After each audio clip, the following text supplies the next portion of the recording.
దేవుని నామమునకు మహిమ కలుగును కాక. హెవెన్లీ లైట్ మినిస్ట్రీస్ గ్లోబల్ ప్రే టవర్ ఆధ్వర్యంలో జరుగుతున్న ఉదయకాలపు స్తుతి ఆరాధన కూడికకు మిమ్మల్ని అందరినీ ప్రేమపూర్వకంగా ఆహ్వానిస్తున్నాను. మొదటి యోహాను పత్రికలో నుంచి మనము ధ్యానిస్తున్నాము. సహోదరుని ప్రేమించుట. సహోదరుని ప్రేమించకపోతే మనము దేవుని రాజ్యానికి పాత్రులము కాదని, ప్రాముఖ్యంగా సహోదరుని ద్వేషించేవాడు నరహంతకునితో సమానమని, మరి ఆ నరహంతకుని స్టేటస్ లో ఉన్న వారికి నిత్య జీవము లేదని మనం నేర్చుకుని ఉన్నాం. మొదటి యోహాను పత్రిక 3వ అధ్యాయము 16వ వచనము.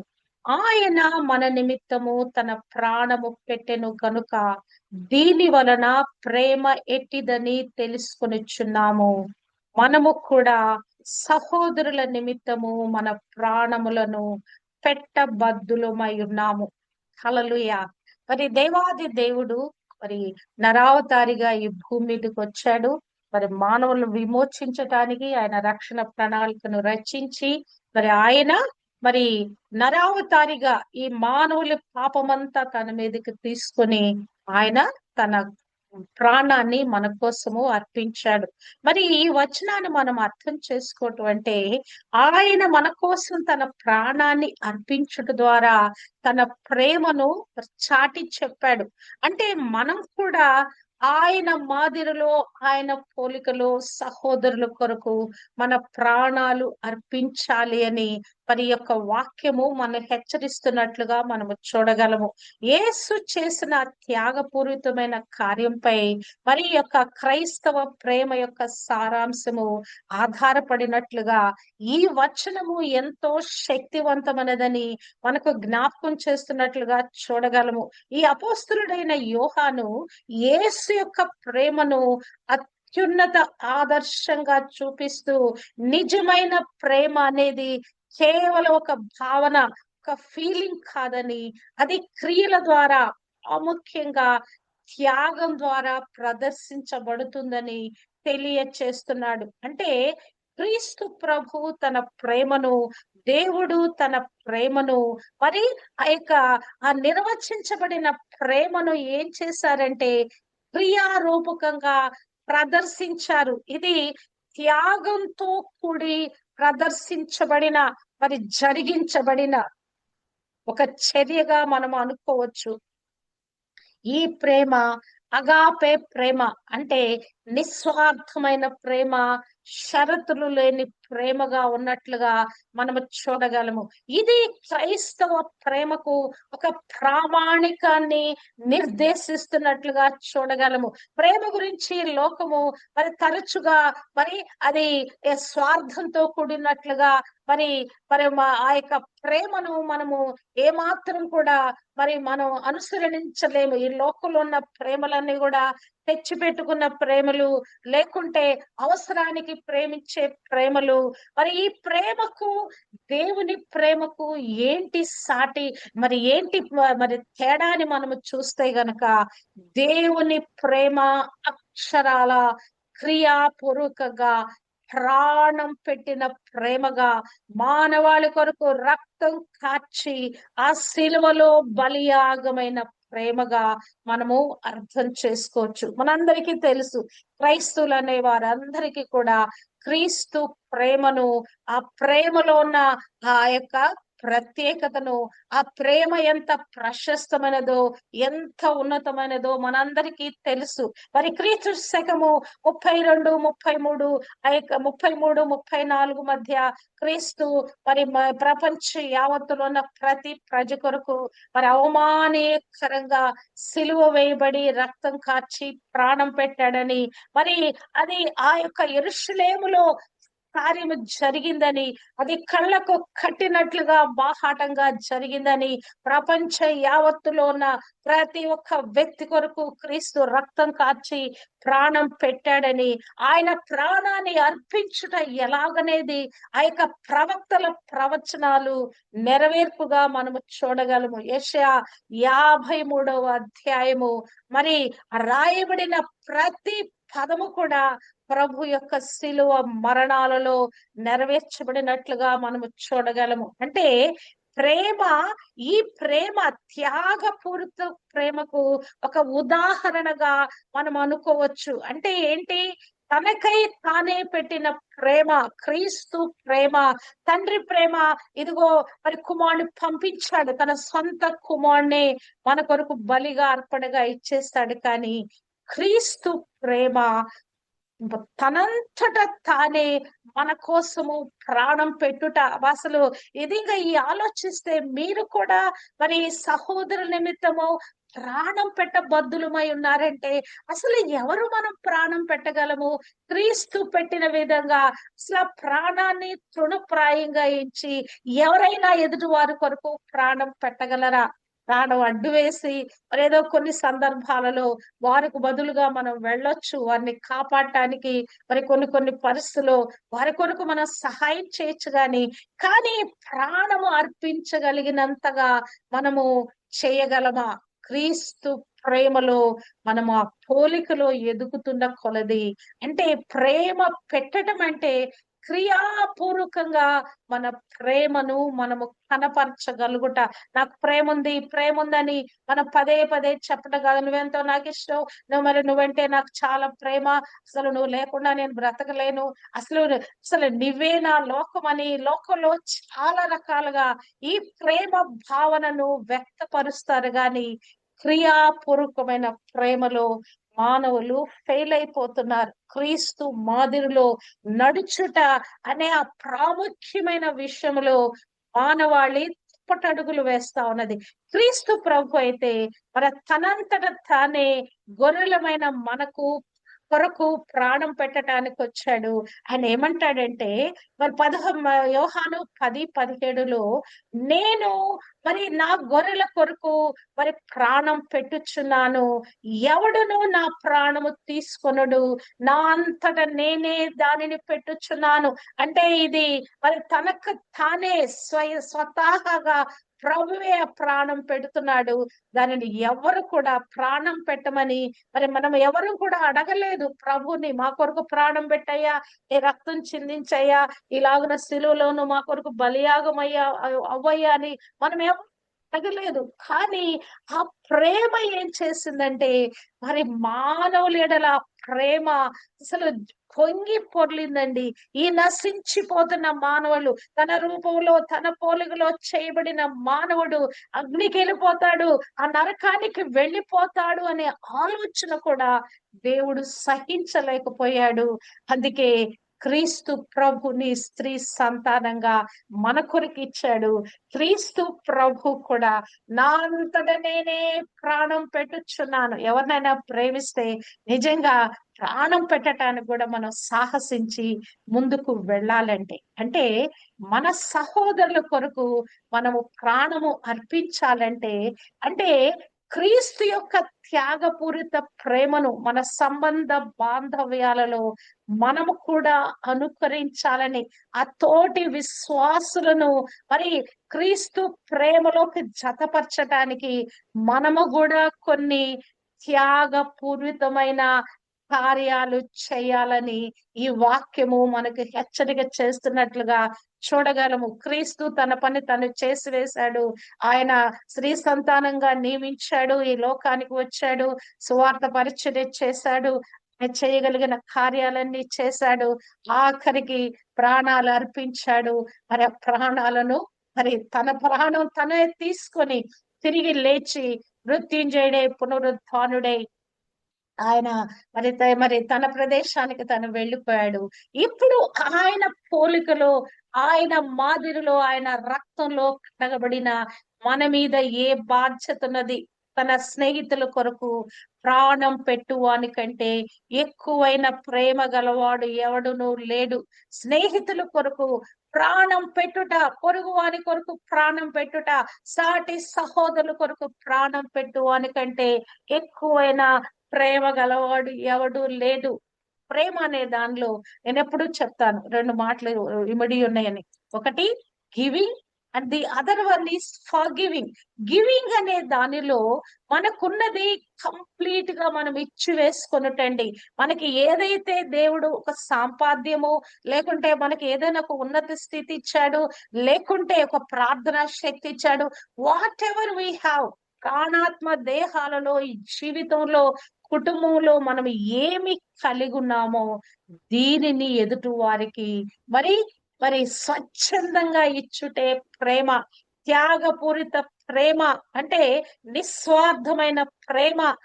మరి క్రీస్తు యొక్క మరి ఆదర్శంతో కూడిన ప్రేమను ప్రతిబింబిస్తూ ఇతరుల శ్రేయస్సుకు మరి వారి శ్రేయస్సు కొరకు మనం ఏమి చేయాలో ఆలోచించుట, ఆలోచించాలని యోహాను క్రైస్తవులను ప్రోత్సహిస్తున్నట్లుగా మనము చూడగలము. ఆ కొరకును ఒక్కొక్క పిలుపు ఇది. అంటే ఒక్కరి విశ్వాసులు ఒకరి కొరకు ఒకరు త్యాగం చేయటానికి సిద్ధంగా ఉండాలి. ఈ పిలుపు శారీరక త్యాగానికే కాదు గాని, ఇది పరిమితి అయ్యే ప్రేమ కాదు గాని, ఇతరులకు ఏ ఏ అవసరతలు ఉన్నాయో వారికి ఏ రకమైన మద్దతు మనం ఇవ్వగలమనే ప్రేమ మరి ఆ ప్రేమ యొక్క మరి ఆ భావన, హృదయంలో ఉన్న భావన క్రియారూపకంగా ప్రదర్శించాలని ఈయన హెచ్చరిక చేస్తున్నట్లుగా చూడగలము. అంటే ఈ సహోదరుల కొరకు అంటే అది ఒక్కరి కొరకు కాదు, ఒక సంఘంగా సమకూర్చబడిన మనము ఆ సంఘం యొక్క బాధ్యత. మరి ఆ సామాజికంగా అందరం కూడా ఒకరినొకరు ప్రేమించుకోవాలి. అంటే క్రైస్తవ సంఘము పరిరక్షించుకోవాలి, దాన్ని మనము సంరక్షించుకోవాలి. క్రీస్తు శరీరంలోని అవయవములమైన మనమందరినీ కూడా ఒకరినొకరు ప్రొటెక్ట్ చేసుకోవాలి. దేవుని ప్రేమ మరి ఆ ప్రతిబింబము మనందరిలో రిఫ్లెక్ట్ కావాలి. ఒకరు ప్రేమించి ఒకరు ప్రేమించకుంటే సరిపోదండి. ప్రతి ఒక్కరు కూడా ప్రేమను మరి మన యొక్క జీవితాలలో ప్రామాణికంగా పెట్టుకొని ఆ ప్రేమ ద్వారా ఏమి చేయగలమనేది, ఆ గుణాన్ని మనము సంతరించుకోవాలని, ఇతరుల కొరకు ప్రాణం పెట్టుట, స్నేహితుల కొరకు ప్రాణం పెట్టుట, త్యాగపూరితంగా సహాయం చేయుట అనేది ఇక్కడ భక్తుడు అభివర్ణిస్తున్నట్లుగా మనము చూడగలము. అంటే ప్రాణం ప్రేమిస్తే తన కోసము తనకు కలిగి ఉన్నదంతా ఇవ్వటానికి ప్రయత్నించాలనేది ఇక్కడ ఈ వాక్యం యొక్క ఉద్దేశంగా మనం అనుకోవచ్చు. క్రీస్తు అందరి కొరకు, చెడ్డవారి కొరకు, మంచివారి కొరకు, స్నేహితుల కొరకు, శత్రువుల కొరకు, అందరి కొరకు ఆయన ఏం చేశాడు? ప్రాణం పెట్టాడు. అంటే ఇప్పుడు మనము ఎలాగున ఆ క్రీస్తు పోలికలో మనము నడవాలి కదా. లోకమంతా దేవునికి వ్యతిరేకంగా ఉన్నది. మనం ఇంకా పాపులు ఉండగానే ఆయన మన కొరకు ప్రాణం పెట్టాడు. పాపములకు ప్రాయశ్చిత్తం కలిగించటానికి ఆయన మనం ఇంకా బలహీనులుగా, ఇంకా భక్తిహీనులుగా, ఇంకా మరి అయోగ్యులుగా ఉండగానే ఆయన మన కొరకు ప్రాణం పెట్టాడు. మనం ఏం చేస్తామంటే ఎదుటి వారికి ఏదైనా సహాయం చేసేటప్పుడు ఈ ప్రేమను అక్కడ మనం కట్ ఆఫ్ చేస్తా ఉంటామండి. మనకి ప్రేమ దేవుని ఆత్మ మనలో బలవంతం చేస్తా ఉంటది కానీ వారున్న స్థితిగతులను బట్టి మనం ఆ ప్రేమను ఎక్స్టెండ్ చేయటం మనము ఆపివేస్తాం. దాన్ని అక్కడ బలవంతంగా ప్రేమను అక్కడ మనము ఆపివేసుకుంటాం. కానీ ఇక్కడ మరి ప్రభు నీతిమంతుని కొరకు సహితము ఒకడు చనిపోవట అరుదు. మంచి వాళ్ళ కొరకు ఎవరైనా చనిపోవటానికి తెగించవచ్చునేమో, కానీ దేవుడు మన ఎడల తన ప్రేమను వెల్లడిపరిచారు. ఎట్లనగా మనం ఇంకనూ పాపులమై ఉండగానే క్రీస్తు మన కొరకు చనిపోయాను. మంచి వారికి మరలా మేలు చేయటం, మనకు సహాయం చేసిన వారికి మేలు చేయటం కాదు గాని ప్రేమ యొక్క ఉద్దేశము ఎవరు తిరిగి మనకు సహాయము చేయలేని నిస్సహాయ స్థితిలో ఉన్నారో వారికి సహాయము చేయుట. ఆయన పోలిక అసలు ఆయన ఎంతగా తగ్గించుకొని, ఎంతగా దాసుని స్వరూపం పుట్టి, మరి ఎంతగా మరి ఆయన తాను రిక్తునిగా చేసుకొని, ఎంతగా తాను విధేయతతో ఆ శిలువ మరణము పొందాడో మనము కూడా మన సహోదరుల నిమిత్తము అట్టి విధమైన ప్రేమతో, అట్టి విధమైన తగ్గింపుతో, అట్టి విధమైన నిస్వార్థతతో మన ప్రాణాలను సహోదరుల కొరకు పెట్టబద్దులమై ఉన్నాం. ఇక్కడ ఈ రాయబడిన మాట చూస్తే నీ మరి ఈ వచనాన్ని మనం అర్థం చేసుకోవాలంటే ఆ నెక్స్ట్ కంటిన్యూషన్ లో 17వ అధ్యాయంలో ఏమి రాస్తున్నాడంటే ఈ ప్రేమను, క్రీస్తు చూపిన ప్రేమను మనం ఎలాగున మన అనుదిన జీవితంలో మనం బిల్డప్ చేసుకోవాలి. ఈ ప్రేమను మనం ఎలాగున మనము మన జీవితాల్లో ప్రదర్శించాలనే దానికి ఉదాహరణగా 17వ వచనంలో అంటాడు, ఈ లోకపు జీవనోపాధి గలవాడవై ఉండి తన సహోదరునికి లేమి కనుగుట చూచియు అతని ఎడల ఎంత మాత్రమును కనికరము చూపని వాని యందు దేవుని ప్రేమ ఎలాగున నిలుచును. ఇది ప్రేమ. మీరు సహోదరుల కొరకు ప్రేమ ప్రాణం పెట్టబద్దులు అయి ఉన్నారు అంటే దాని ఉద్దేశం ఏంటంటే ఈ లోకంలో నీకు ఒక జీవనోపాధి ఉంది, నీకు ఒక డబ్బు సంపాదన ఉంది, సహోదరునికి ఎంతో లేమిలో ఉన్నాడు, ఎంతో మరి బీద పరిస్థితిలో ఉన్నాడు, తినటానికి ఆహారం కూడా లేని పరిస్థితిలో ఉన్నాడు. అటువంటి వాని ఎడల ఎంత మాత్రము కనికరము చూపని వాని యందు దేవుని ప్రేమ ఎలాగున నిలుచును. ఇదొక ప్రశ్న. మరి ఈ ప్రశ్న మనం అందరము వేసుకోవాలి. ఈ భూ సంబంధమైన ఆస్తులు కలిగి ఉన్న మనము ఈ భూ సంబంధమైన భౌతిక సంపద వనరులను కలిగి ఉన్న మనము అంటే డబ్బు మరి ఆస్తికి సంబంధించిన ఆ యొక్క మరి మనకున్నటువంటి ఆదాయాలు వీటన్నిటితో వచ్చే ఈ సంపదను నువ్వు ఎలాగున సహోదరుల కొరకు నువ్వు ఖర్చు పెడుతున్నావు, ఆపదలో ఉన్న వారి ఖర్చు పెడుతున్నావు, లేని వారి కొరకు నువ్వు ఖర్చు పెడుతున్నావు, ఇబ్బందుల్లో ఉన్న వారికి ఖర్చు పెడుతున్నావు, నీ వద్దకు సహాయం కొరకు వచ్చిన వారి కొరకు నువ్వెంత ఖర్చు పెడుతున్నామని ఈ వాక్యము మనం ప్రశ్నిస్తున్నట్లుగా మనము చూడగలము. అంటే ఈ యొక్క మనకి దేవుడు సమృద్ధినిచ్చాడు, మా భాగ్యాన్ని ఇచ్చాడు దేవుడు మనకి. దీనిని మనము ఎదుటి వారికి ఎలా సహాయం చేయగలము? మరి దేవుడు అసలు బీదల ఎడల ఎంత కన్సర్న్ కలిగి ఉన్నాడండి. లేవి కాండంలో మనము చూస్తే గనక ప్రతి జూబ్లీ సంవత్సరము 7వ సంవత్సరము పంటను మరి 7 సంవత్సరాల తర్వాత పంటను బీదల కొరకు ఇచ్చివేయాలి.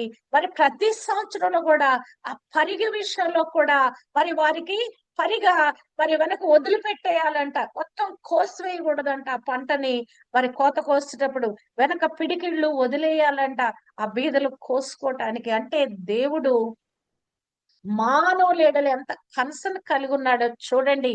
అంటే లేని వాడికి కూడా ఆహారం అందాలి, లేనివాడు కూడా పస్తు పండుకోవటానికి వీలు లేదని మరి ఆయన మరి ప్రతి ఒక్కరు కూడా సమానమే తన దృష్టిలో.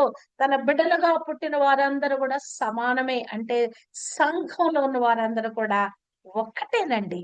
డిఫరెంట్ ఆదాయాలు కలిగి ఉండొచ్చు మరి, కానీ వాళ్ళన్ని కూడా అందరినీ సమానంగా చూడగలిగిన బాధ్యత, హెచ్చు తగ్గులు లేని ఆ బాధ్యత, హెచ్చు తగ్గులు చూపించని బాధ్యత మన మీద ఉన్నట్లుగా మనము చూడగలం. మనం ఇది నేర్చుకోవాలంటే గనక మరి ఎలాగున దేవుని యొక్క ఉద్దేశంలోకి మనము వెళ్ళి మనము చేయాలంటే క్రియాపూర్వకంగా మనము చేయగలగాలండి.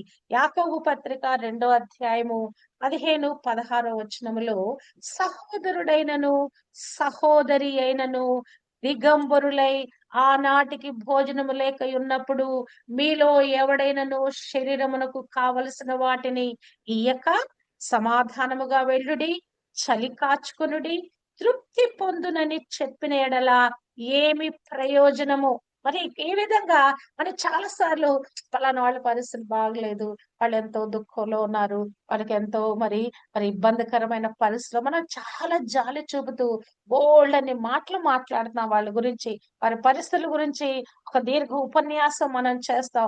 వాళ్ళిట్లా వాళ్ళకి ఇలా ఉంది, వీళ్ళ పరిస్థితులు ఇలా ఉన్నాయి, వీళ్ళెంతో లేమిలో ఉన్నారు, వీళ్ళెంతో మరి పరిస్థితులు బాగలేని పరిస్థితిలో ఉన్నారు, అసలు వాళ్ళకి అన్నమే దొరకటం లేదు. ఈ రకరకాలుగా మనము చర్చలు చేస్తాము, మరి దాన్ని ఒక ఉపన్యాసాలుగా కూడా మాట్లాడతాము. మీలో ఎవడైనను మరి దిగంబరులుగా కప్పుకోవటానికి వస్త్రాలు లేని వారుగా, తినటానికి ఆహారం లేని వారుగా ఉండగా చూచి, ఒకవేళ వారి శరీరమునకు కావలసిన వాటిని ఇవ్వక ఒట్టొట్టి మాటల ప్రేమ చెప్పారా, ప్రేమైపోతారు. మరి ఇది ప్రేమ కాదు. ఇది ప్రేమ కాదు. ప్రేమ అనేది క్రియాపూర్వకమైన ప్రేమ. ఈ ప్రేమ గురించి ప్రభు ఉపమానం చెప్తాడండి. అయితే అసలు ఎదుటి వాడికి మనము ఎలాగున సహాయం చేయాలి, క్రియాపూర్వకమైన సహాయం చేయాలనే దాన్ని ఆ మంచి సమరయుని కథలో ప్రభు ఒక ఉపమానంగా చెప్తాడు. ఒక మనుషుడు వెళ్తా ఉన్నాడు దారిలో, మరి దొంగల చేతిలో చిక్కాడు. ఎరికో పట్టణానికి వెళుతున్నప్పుడు యెరూషలేములో నుంచి వాడు కొర ప్రాణంతో ఉన్నాడంట. మరి వాడుకున్నయన్ని కూడా దోచుకొని వెళ్ళిపోయారట. మరి ఆ దారి గుండా యాజకుడు వెళ్ళాడంట, మరి లేవీడు వెళ్ళాడంట, గాని చక్కగా చూచేసి వాళ్ళు అతనిని పక్కకు వెళ్ళిపోయారంట. కానీ ఒక సమరయుడు, మరి అతడు ప్రయాణం వెళ్తున్నాడు, అతను కూడా ఆ బాటలో వెళ్తా ఉన్నాడు. అతడు మరి అతను పడి ఉన్న చోటికి వచ్చి అతని మీద జాలిపడి దగ్గరకు పోయి, మరి అతను నూనె ద్రాక్ష రసం పోసి తన గాయాలను కట్టి తన వాహనం మీద ఎక్కించి పూళ్ళ వాని ఇంటికి తీసుకొని పోయి అతన్ని పరామర్శించెను. మరలా అతడు 2 దేనారములు తీసి మరి పూటకూళ్ళ వానికి ఇచ్చి, ఇతను పరామర్శించుము, ఇంకా ఏమైనా ఖర్చు చేసినడలా నేను మరలా వచ్చినప్పుడు అది నీకు తీర్చదనని అతనితో చెప్పి పోయెను. నిజంగా అసలు ఇదెంత గొప్ప ఉపమానం అండి. మానవులమైన మనము ఏ విధంగా క్రియాపూర్వకంగా ఎదుటి వారిని ఆదుకోవాలి, ఎదుటి వారికి సహాయం చేయాలి అనే దానికి క్రైస్తవ ప్రేమకు ఒక నిదర్శనకంగా మరి ఉపమానము చెప్పినట్లుగా మనము చూడగలము. మరి ప్రభు ఈలాగున మనమందరం చేయాలని ఆశపడుతున్నాడండి. ఆ దినాలలో ఉన్న ప్రజల కొరకే ఇది బోధించలేదు, కానీ ఈ దినములో ఉన్న మనకు కూడా ఈ బోధ చేయబడుతున్నట్లుగా మనము అర్థం చేసుకోవాలి. అతను మంచి సమరయుడు ఎలాగున మరి అతన్ని పరామర్శించాడో, అతను అరకొర ప్రాణములతో ఉన్నాడు. ఇక ప్రాణం పోయే పరిస్థితి ఉంది. మరి మరి ఇప్పుడు అతనిని పూటకూళ్ళు వాని ఇంటికి తీసుకొని వెళ్ళాడంట. అంటే ఆ దినాలలో మనకులాగా హాస్పిటల్స్ లేవేమో. ఇప్పుడైతే చక్కగా మరి మరి ముఖ్యమంత్రి రాజశేఖర్ రెడ్డి గారు ఒక మంచి ఆలోచనతో హి వాజ్ ఎ డాక్టర్ కనుక, మరి మనుషునికి ఫస్ట్ ఎయిడ్ అవసరం, ప్రాణాపాయం కలిగినప్పుడు ఫస్ట్ ఎయిడ్ అవసరం అని ఆయన తలంచి ఆ 108 సర్వీసెస్ పెట్టాడు కదా, ఎమర్జెన్సీ సర్వీసెస్ పెట్టాడు, అంబులెన్స్లు పెట్టాడు. వెంటనే వచ్చి ఎవరెవరికి బాగలేదని ఆ 108 రింగ్ చేస్తే మరి వారిని ఆ వాహనాలు వచ్చి తీసుకుని వెళ్ళి ప్రాణాలు కాపాడుతున్నాయి. వారికి కావలసిన పరామర్శ జరుగుతా ఉన్నది. ఫస్ట్ గా వారికి ఏం కావాలి, రక్తం పోయిందా, లేకుంటే వారికి ఏది వైద్య సదుపాయం అవసరం అనేది నిజంగా దేవుడు అతని హృదయంలో పెట్టిన గొప్ప ఆలోచన. ఒక మంచి సమరీని ఆలోచన, ఎదుటి వారికి ఎలా మేలు చేయాలి, ఆ ప్రాణాలు ఎలా కాపాడాలని నిజంగా అసలు వండర్ఫుల్ థాట్. మరి అది మరి వారి యొక్క మరి ఇండియాలో మరి ఎవరు అనుసరిస్తున్నారో తెలియదు, కానీ 2 తెలుగు రాష్ట్రాలలో అది కొనసాగుతా ఉంది. ఆ యొక్క సేవల కొరకై దేవునికి మహిమ ఆరోపిస్తున్నాను. మనము కూడా క్రియాపూర్వకమైన ప్రేమను మరీ చూపించబద్దులమై ఉన్నామండి. ఎదుటి వారికి బాగలేదని వట్టి మాటలు ప్రేమ ఒలకపోయొద్దు. వారి అవసరతలో ఉన్నారా, మనకున్న దుప్పట్లు ఒక 10 దుప్పట్లు మనం ఉన్నాయంటే ఒక దుప్పటి మనం ఇవ్వాలండి. మనకు ఆహారం లేదు, లేకుంటే ఉండటానికి నిలువ నీడ లేదు, వీలైతే మన ఇంట్లో మనం చేర్చుకోవాలి. వారికి కావలసిన వాటిని మనం సమకూర్చి ఇవ్వాలండి. నా మట్టుకు నేను ఈ విషయంలో ఎంతో మందికి నేను సహాయం చేశాను. నా గుండెల మీద చేయి వేసుకుని నేను చెప్పొచ్చు. మరి బస్ స్టాండ్ లో ఎవరికన్నా మరి చలి కప్పుకోవటానికి లేని పరిస్థితిలో కూడా మరలా నేను ఇంటికి వచ్చి ఎవరికైనా మా ఇంట్లో ఉన్న దుప్పట్లు లేకుంటే రజాయిలు ఏముంటే వాటిని పంపించిన దినాలు కూడా ఉన్నాయి. ఎంతో మంది బీద వాళ్ళకి అసలు నిజంగా అసలు దేవుని ప్రేమ మన ఎంత బలవంతం చేస్తుందంటే మన కోసమేమో ఉందా అని మనం చూసుకోలేమండి. ఆ ప్రేమతో ఎదుటి వారికి ఏం చేయాలి, ఆ సమయంలో వాడు ఆపదలో ఉన్నాడు, వాడు కీడులో ఉన్నాడు, వాడు ఇబ్బందిలో ఉన్నాడు, వాడు సహాయం కొరకు ఎదురు చూస్తున్నాడంటే మరి ఆ సహాయం చేసే మనసు అసలు మన బలవంతం చేస్తుందండి. ప్రాణం పెట్టినంతగా చేస్తుందండి. రియల్లీ మరి అట్టి విధంగా మనము సహాయం చేయబద్దులమైన ఈ లోకంలో నిష్కళంకమైన భక్తి ఏదంటే మరి దేవుని ఎదుట మనము యథార్థంగా జీవించడం ఒక్కటే కాదు గాని లేని వారికి, దిక్కు లేని వారికి, సహాయంలో ఉన్న వారికి, ఆపదలో ఉన్న వారికి, పేదలకు, విధవరాండ్రకు మరి సహాయము చేయుటే, వారి వారి ఇబ్బందుల్లో వారిని ఆదుకునటే నిష్కళంకమైన భక్తి అని దేవుని వాక్యము సెలవిస్తా ఉన్నది. సహోదరుల కొరకు ప్రాణం పెట్ట బద్దులమైన క్రీస్తు ప్రేమ మనం అనుభవిస్తా ఉన్నాం. క్రీస్తు అసలు మన ఎడల ఈ జాలి చూపించకపోతే, ఈ ప్రేమ చూపించకపోతే, ఈ కనికరము చూపించకపోతే ఈ దినం మనం ఇలాగున మరి ఉన్నత స్థానములో సమృద్ధి కలిగిన జీవితంలో ఉండవు. దేవుడు కనికర సంపన్నుడై ఆయన ఆ దయా వాత్సలత కలిగిన వాడై మరి వారందరూ కూడా కాపరు లేని గొర్రెల వలె ఉన్నారని వారిని కనికరపడి అనేకమైన స్వస్థతలు అవిశ్రాంతంగా ప్రభువు పనిచేశాడంట. తన యొద్దకు వచ్చిన సమూహాలకు ఆయన స్వస్థతలు ఇచ్చాడు. అంతే కూడా కాదు, ఆహారం పెట్టాడు. క్రియాపూర్వకమైన ప్రేమ, వారికి ఏది అవసరమో అది పెట్టే ప్రేమ. మనము కూడా మనకున్న ఆహారములో ఒక గుప్పెడు అన్నము లేని వాడికి పెట్టుట మనకి ఎంతో ఆశీర్వాదం అండి, ఎంతో దీవెన. అసలు అది ఎంతో, అసలు మనకి ఈ దినం మనము ఈ మరలా నేను అనుకుంటాను, నా జీవితం అంతా నేను పరిశీలించుకుంటే నేను అనేక మందికి చేయగలుగుతాను బట్టి ఈ దినము నేను 4 పూట్ల మరి చక్కగా నేను ఆహారం తినగలుగుతున్నాను, ఆరోగ్యంగా ఉన్నాను, నెమ్మదిగా ఉన్నాను అంటే గనక దట్ ఈజ్ ఓన్లీ ఆయన ప్రేమను ఎదుటి వారికి క్రియాపూర్వకంగా చూపించుటే. ప్రాముఖ్యంగా ప్రార్థన విషయంలో, విజ్ఞాపన ప్రార్థన విషయంలో మనం వెళ్ళి క్రియాపూర్వకంగా అనేక మందికి చేయలేం, కానీ మన ప్రార్థనలు వారికి ఎంతో సహాయము.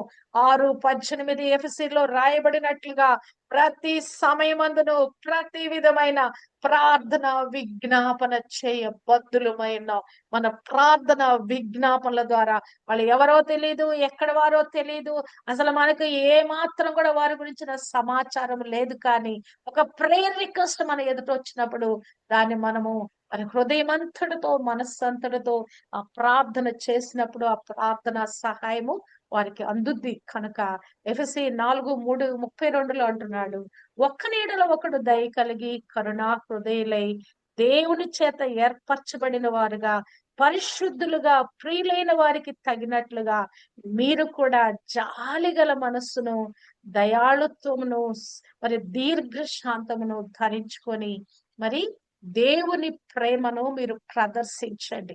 మరి దేవుడు ఎట్టి విధంగా మనల్ని ప్రేమించాడో మనము సహోదరుల కొరకు ప్రాణము అర్పించుట అంటే లిటరల్ గా మన అక్షరాల ప్రాణం పెట్టలేము, కానీ క్రియాపూర్వకంగా మన ప్రేమను ఎదుటి వారి ఎడల మనము కనుపరచగలము. కిరువు వారికి, ఒక పొరుగు వారికి, ఒక అవస్థలో ఉన్న వారికి, ఒక ఆపదలో, ఇక్కట్లు, ఇరుకుల్లో ఉన్న వారికి మన వంతు మన సహాయం మనము చేద్దాము.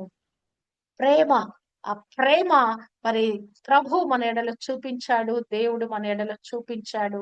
ఆయన మన నిమిత్తము ప్రాణం పెట్టేసి ఆయన చేయవలసిన కార్యం అది. ప్రాణం పెట్టకపోతే మానవునికి రక్షణ లేదు కనుక ఆయన ప్రాణం పెట్టేశాడు. ఇప్పుడు మనం ప్రాణం పెట్టలేం, కానీ ప్రాణము మన ప్రాణానికి ఉపయోగపడే ఈ యొక్క ఆహారం కానీ, ఈ దుస్తులు గాని, ఒక నీడ గాని, దేవుడు మనకిచ్చిన ఈ ప్రాణము, శరీరం కాపాడబడటానికి దేవుడు మనకు ఏమేమి వనరులు ఇచ్చాడో వీటిలో నుంచి అంత మనం ఇవ్వలేకపోవచ్చు. ఒక 1%, 2%, మినిమం ఒక 5% మనం చేయగలిగిన దాంట్లో మనం ఎదుటి వారికి చేయటానికి దేవుడు తన కృప మనకు దయచేయును గాక.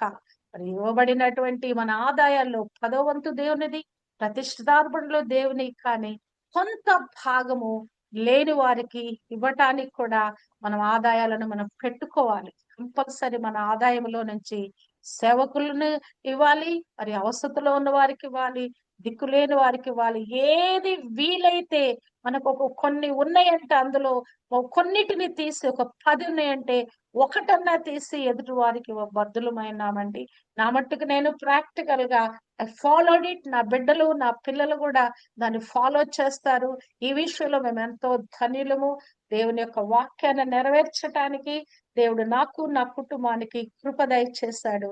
ఈ వాక్యం వింటున్న ప్రతి ఒక్కరు కూడా లేని వాడికి ఇవ్వటానికి తమ తాము ప్రోత్సాహపరచుకుందురు కాక.